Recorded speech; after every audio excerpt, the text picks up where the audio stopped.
오늘 우리에게 주시는 하나님의 말씀 로마서 16장 17절에서 20절 말씀입니다.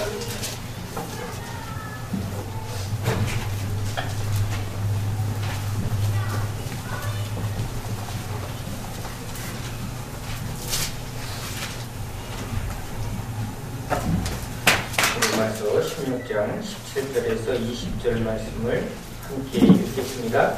형제들아, 내가 너희를 권하노니 너희가 배운 교훈을 거슬러 분쟁을 일으키거나 거치게 하는 자들을 살피고 그들에게서 떠나라. 이 같은 자들은 우리 주 그리스도를 숨기지 아니하고 다만 자기들의 배만 숨기나니 교활한 말과 아첨하는 말로 순진한 자들의 마음을 미혹하느니라. 너희의 순종함이 모든 사람에게 들리는지라. 그러므로 내가 너희를 말미암아 기뻐하노니 너희가 선한데 지혜롭고 악한데 미련하기를 원하노라. 평강의 하나님께서 속히 사탄을 너희 발 아래에서 상하게 하시리라. 우리 주 예수의 은혜가 너희에게 있을지어다. 아멘. 할렐루야.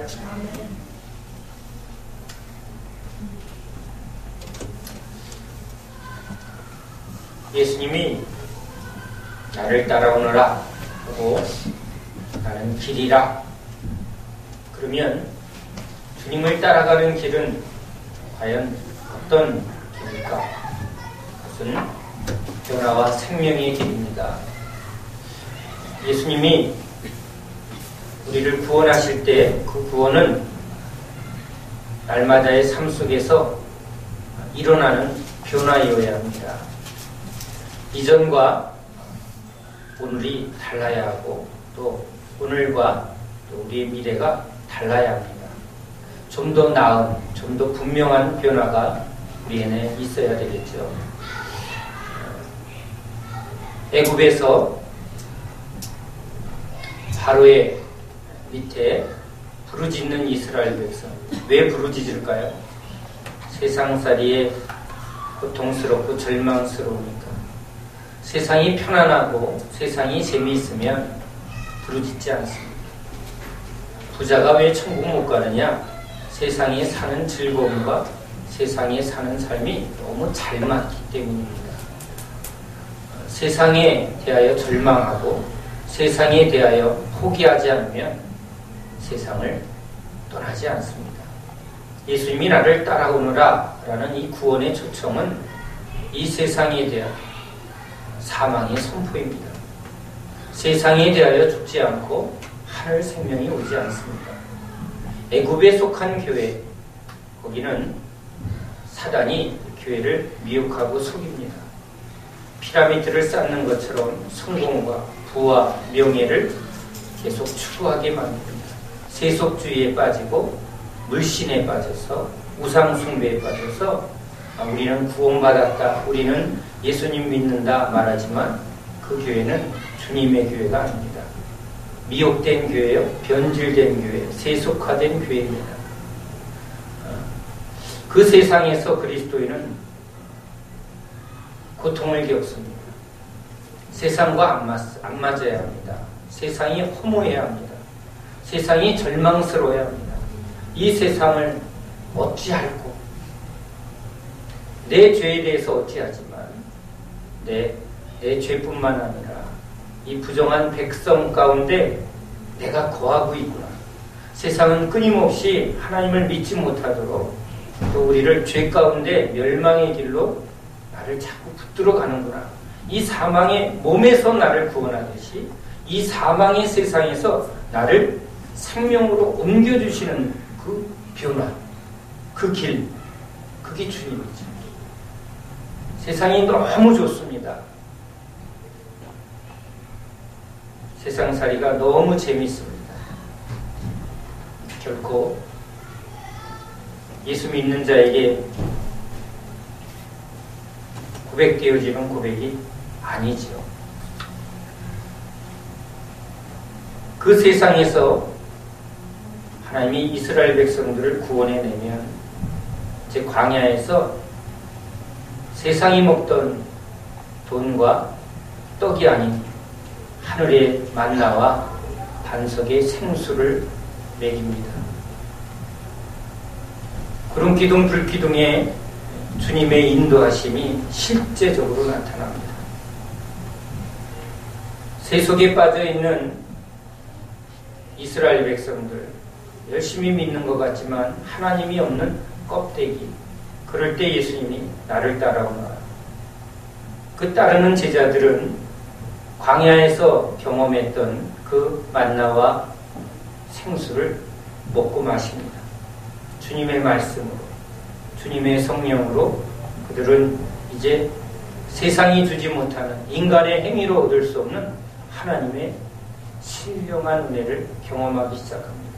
변화산에도 올라가고 악한 영들이 떠나가고 또 병든 자가 고쳐지는 성령의 역사를 구경하고 또 자기가 그 안에 체험이 시작이 됩니다. 그런 광야의 과정, 그것은 분명한 변화입니다. 거기에 머물지 않고 주님은 또 가나안으로 인도해서 승리하는 삶, 이기는 자에게 생명의 면류관을 주리라. 죄를 이기고 세상을 이기고 또 사단을 이기는 데까지 주님은 계속 믿음의 길을 걸어가게 합니다. 장성한 자의 분량, 진짜 예수님을 닮아가는 그 놀라운 신비한 신의 성품, 신의 능력의 세계까지 길을 열어놓고 끝까지 달려오라고 우리를 부르십니다. 머리에서 가슴으로. 우리 신앙은 날마다 한 걸음 한 걸음 주님의 은혜 가운데 변화의 길을 걸어가야 합니다. 머리로 동의하고 입술로 고백하며 온 심령이 드려지고 온 마음과 뜻과 생명, 내 가진 모든 것까지, 주머니까지, 아니 주님 전부. 그러니까 우리도 처음엔 세상에 있다가 교회에 와서 하나하나 주일로 또는 주중으로 성경 공부로 하나님께 더 가까이 나가는 하나의 과정을 겪어갑니다. 변화의 길을 걸어갑니다. 종교적 변화인 것 같지만 그 하나하나의 과정을 통해서 주님이 우리를 이제 깨닫게 하고 또 하나하나 변화를 시켜주시는 것이죠. 나밖에 모르던 그런 우리를 이제 주님 안에서 내가 누구인가, 또 주님은 누구인가, 주님을 알고 또 그 앞에서 내가 죄인임을 고백하며 주님을 영접하게 됩니다. 그러면 주님은 또 교회 중심으로 우리를 이끌어 가시죠. 하나하나 육적인 신앙에서 영적인 신앙, 어린아이 신앙에서 청년의 신앙으로 또 장성한 분량에 교회 중심에서 선교 중심으로 세계 복음화 중심으로 주님이 우리를 하나하나 끌고 갑니다. 유대와 사마리아와 땅끝까지 우리가 하나하나 인생에서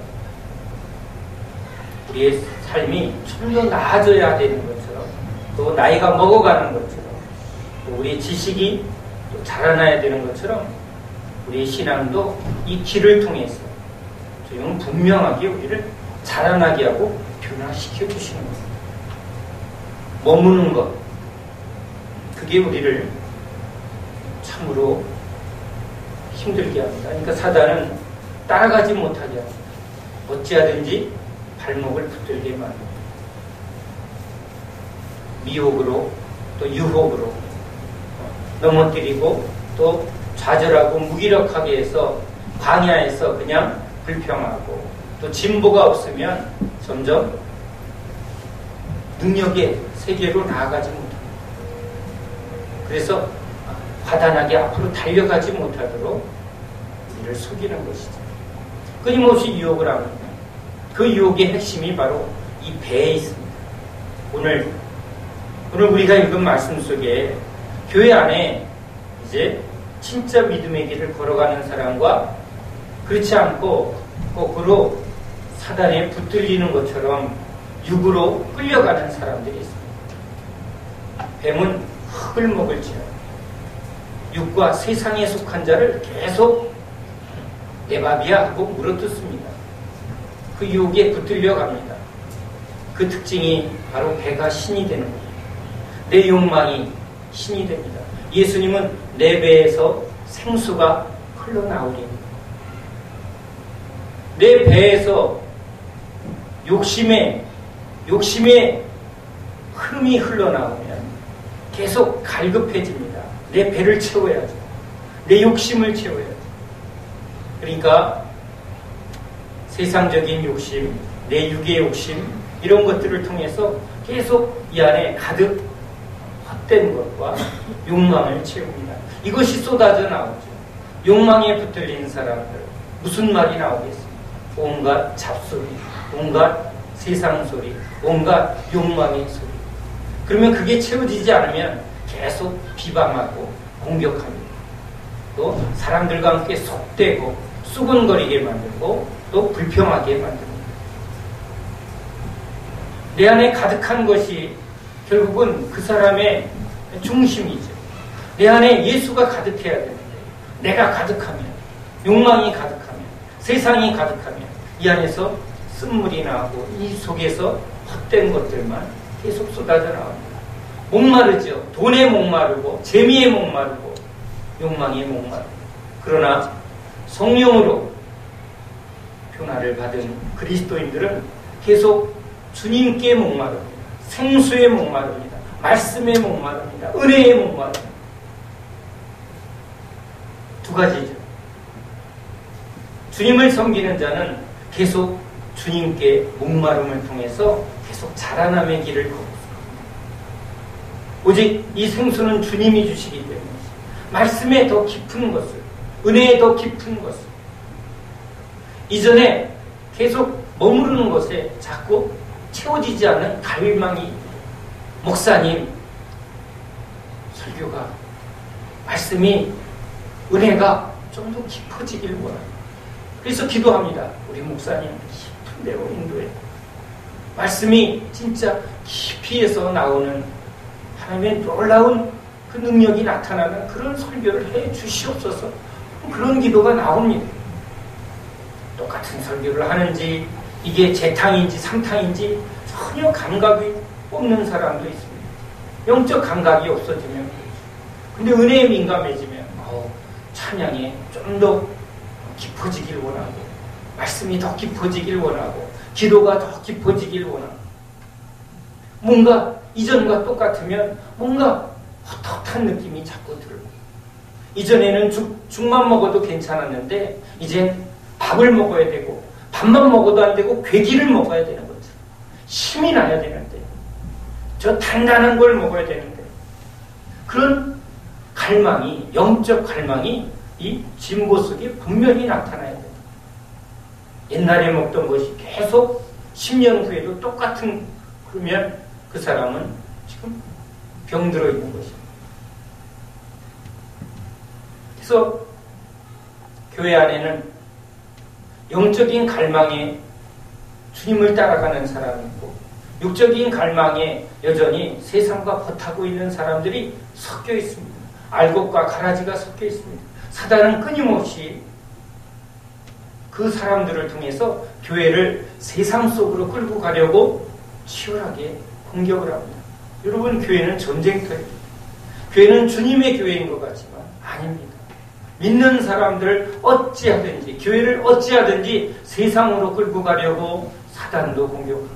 주님은 그 가운데서 주님의 교회를 성령으로 이끌어내시려고 강력하게 일하십니다. 그 전쟁터이기 때문에 우리는 성경 속에 아나니아 삽비라가 죽여버리는 것을 하나님이 그런 역사를 하는 걸 보게 됩니다.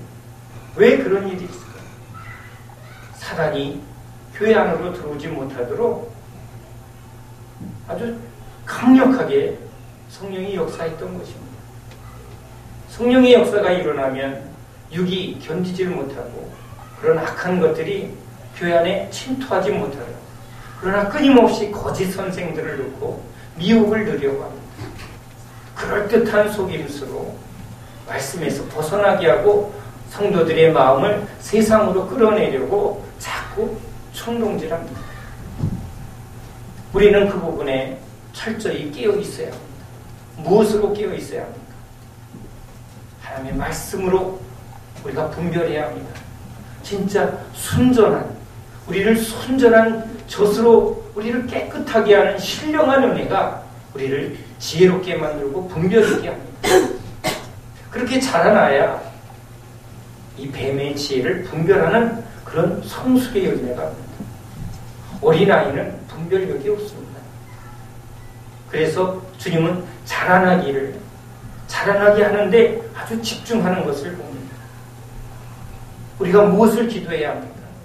우리 믿음의 방향을 놓고 구체적으로 기도해야 합니다. 하나님, 내 방향이 흐트러지지 않게 넘어져도 괜찮습니다. 방향을 잘 잡아야 합니다. 우리가 여행을 떠나거나 그리고 길을 떠나면 항상 목적지를 보고 그 정확하게 가야 할 길을 분별하는 것이죠. 지금 방향이 중요합니다. 성령 충만을 방향을 삼아야 합니다. 진짜 장성한 자의 분량을 목표로 삼아야 합니다. 머무르게 하고 우리를 무기력하게 만드는 것은 목표를 이룰 때입니다. 향방 없이 열심히 해도 안 되죠. 목표가 없으면 여러분 내가 지금 어떤 상태에 있는가에 대한 점검이 없게 됩니다. 그냥 안주해버립니다. 그냥 예배 잘 드리고 있어요. 교회 봉사 잘하고 있어요. 아니죠. 주님은 우리에게 그런 만족을 주려 오신 분이 아닙니다. 가나안에 들어가기까지 이스라엘 백성들을 계속 인도하시는 분, 제자들을 끊임없이 성령 충만해서 저 땅끝까지 선교에 하나님이 강력하게 쓰시는 데까지 사도들을 끌고 가신 분, 순교의 자리까지 끌고 가신 분, 전부를 끌고 가신 분. 여러분 그게 우리의 목표예요. 그래야 오늘 우리가 은혜의 생활을 하지만 거기에 머무르지 않고 하나님 더 원합니다. 금방 되는 게 아니죠. 어린아이가 금방 할아버지가 될 수 있는 게 아니죠. 하나하나의 과정에 충실해야 될 필요가 있는 것입니다. 그 충실한 갈망은 어디서 올까요? 목표를 정확하게 보고 가야 합니다. 우리의 방향이 일관되게 세상을 향하지 않도록 계속 십자가를 붙들고 주님을 향해 합니다. 주님을 위해서 살고 주를 위해서 섬기고 주의 영광을 선포하며 우리는 나아가야 합니다. 너는 왜 그래? 그럴 수 있죠. 저 사람은 왜 그렇고 저 사람은 왜 그렇고. 문제가 우리를 다 망하게 하지 않습니다. 문제는 오히려 우리를 자라나게 하고 성숙하게 하는 하나님의 통로인 것입니다. 드러내야죠. 그래서 기도하는 것입니다. 왜 기도합니까? 목표를 향해서 나아가야 되는데 오늘 내가 붙들리는 게 뭔가, 내가 지금 하나하나 드러난 게 뭔가, 이 과정 속에 하나님이 나를 지금 다루시는 품목이 뭔가, 내가 뭐가 안 되지? 찬양이 더 깊어져야 되는데, 말씀이 더 깊게 깨달아야 되는데, 내가 진짜 이제는 은혜 받은 자에서 은혜를 끼치는 자가 돼야 되는데, 내가 변화된 자에서 변화시키는 자가 돼야 되는데, 내가 지금 뭐해서 이렇게 자라나지 않고 있지? 이걸 여러분 원인을 어디서 찾아야 합니까? 내 안에서 찾아야지. 내 삶에서 부딪히는 문제에서 찾아야지. 문제 해결에 주시옵소서, 이게 아닙니다. 문제 해결은 주님 앞에 너무 쉬운 것입니다. 그러나 문제를 통해서 지금 우리가 어디에 진보를, 변화를 받지 못하는 이 내면을 들춰내는, 안에 교만하고 여전히 자기를 붙들고 여전히 세상의 욕망을 포기하지 않는 이 문제를 철저하게 회개하지 않고는 변화는 일어나지 않습니다. 하나님 무조건 성령 충만하게 해주세요. 안 됩니다. 하나님 그렇게 성령 충만 주지 않습니다. 마음은 세상에 가 있으면 놓고 하나님 나 성령 주세요. 성령 충만하게 해주세요. 아니죠. 마음을 돌이키지 않아요. 내가 붙은 것을 진짜 미워하고 포기하지 않으면 우리가 구하는 기도는 사실은 아무 응답의 역사가 없는 것입니다. 그래서 우리가 오늘 말씀을 들으며 진짜 하나님의 뜻이 어떠한가, 또 그 뜻이 내 안에서 어떻게 적용되어지는가를 깨달으면서 그것을 붙들고 기도에 힘쓸 때 하나님의 역사가 우리에게 실제적으로 임하게 될 줄로 믿습니다. 방향이 분명해야 되고 그 방향으로 가는 길을 막는 원인이 무엇인가를 분명하게 하나님이 지금 드러내게 하고 있어요. 하나님이 하나하나 여러분에게 갈등을 주고 고민하게 만들고 또 힘들게 하는 하나의 요인을 주님 앞에 분명히 내어놓고 드러내놓고 부딪히고 그 부분에 하나님의 역사가 임하도록 하는 것, 그게 기도죠. 주님, 내 힘으로 할 수 없어서 주님께 나왔습니다. 주님이 고쳐주시옵소서. 술을 사랑하는 사람이 술을 포기하려는 기도를 하지 않고 하나님, 나 술 끊게 해주세요. 입으로는 끊게 해달라고 그러는데 저 중심으로는 그 술을 너무 사랑합니다. 여러분, 주님이 기도에 응답하지 않습니다. 내가 술을 미워해야 합니다. 내가 술에 대한 포기를 분명하게 해야 합니다. 기도를 해도 이 변화가 실제적으로 나타나지 않는 이유를 우리가 알아야죠.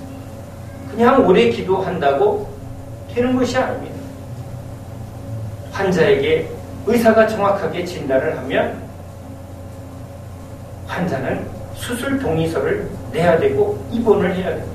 여기에 수술해 주십시오. 이 부분을 분명하게 붙여달라고 의사한테 전적으로 맡기는 것처럼 주님 앞에 나의 문제를 전적으로 내어놓고 수술을 요청해야죠. 그게 기도입니다. 기도에 힘쓰는 이유는 그냥 주님 앞에 아뢰는 차원이 아니라 주님 앞에 전적으로 모든 것을 동의하는 행위입니다. 우리는 성장의 길, 변화의 길, 여러분 이것을 분명하게 가야만 합니다. 이럴 때 말씀과 기도로 거룩하여지고 말씀과 기도로 능력을 경험해야 되는 것이죠. 오늘 이 로마에 있는 많은 믿음의 사람들이 바울 사도가 우리에게 참 칭찬하며 소개를 합니다. 그리고는 이 교회 안에 지금 형제들아, 내가 너를 진심으로 권한다. 교회 안에 이렇게 세상을 따라가고 욕망을 따라가는 사람들이 있는데 이 사람들과 섞이지 말라. 오히려 그들을 끌고 가는 것이 이게 진짜 신앙인데 잘못 그들이 너희들을 속이고 너희들을 미혹하게 하고 넘어뜨리려는 그 흐름에 분별하는 것입니다. 뱀의 지혜를 분별하고 오히려 비둘기처럼 순전한 능력, 이것을 사모해야 합니다. 그래서 하나님의 선하시고 기뻐하시는 뜻을 우리는 아는데 더 지혜로워야 되고 더 성숙해져야 합니다. 자라나지 않은 사람에게 분별이 되지 않습니다. 분별의 생각이 들지 않습니다. 멍해집니다. 왜 그러지? 이런 하나하나의 여러분 분별하려는 그런 의식이 일어나지 않습니다. 빨리 이 문제만 해결됐으면, 빨리 편안해졌으면, 빨리 해결만 해달라고, 편하게 해달라고 그런 기도만 합니다. 아니죠. 우리는 이 하나를 통해서 깨달아야 합니다. 아, 내가 지금 왜 이렇게 잘 속는지, 내가 왜 이렇게 넘어지는지. 사단이 또 부함직하고 먹음직하고 탐스러운 선악과를 먹으라고 하면 이제 이 먹으면 이 결과가 어떻게 될지를 알아야죠. 이걸 이길 능력이 예수께 있다는 걸 알고 다시 아담처럼 넘어지지 말고 주님한테 아뢰야죠. 주님, 또 부함직한 곳에 내 마음이 움직입니다. 또 저 탐스러운 게 자꾸 나를 충동질합니다. 이것을 분별하는 지혜, 그게 하나님의 지혜죠. 그런데 여러분 이렇게 나의 약점을 계속 집요하게 공격하는 이 사단의 술수의 앞에 여러분 이기는 능력이 어디 있습니까? 그래서 기도하는 거죠. 하나님, 난 너무 약합니다. 이 약할 때 하나님의 강함이 필요합니다. 부르짖으며 간구하며 그렇게 나올 때 하나님의 도우시는 능력이 나타나게 될 줄로 믿습니다. 그렇게 변화되는 것, 그러면 그 능력은 오직 주님의 능력이죠. 내가 한 게 아닙니다. 주님이 하셨습니다. 그런 주님의 역사를 경험할 때 그 사람을 통해서 교회 안에 은혜의 역사가, 교회를 더 풍성하게 하는 역사가 주어지게 되는 것입니다. 우리는 우리 한 사람이 아니죠. 우리를 통해서 하나님이 일하시는 그런 역사의 통로가 되어야 합니다. 왜 누가 아프면 같이 기도합니까? 그 사람이 우리와 함께하는 형제예요. 그 사람을 통해서 교회를 하나님이 더 기도에 힘쓰게 만들고 또 은혜 받고자 하는 것입니다. 함께 해봐야 합니다. 함께 경험해 봐야 합니다. 오늘 점점 기도가 약해지는 이 마지막 때 여러분 기도의 자리를 사모하시기 바랍니다. 모이기에 힘쓰고 더 기도하기 힘쓰는 저와 여러분 되시기 바랍니다. 기도합니다.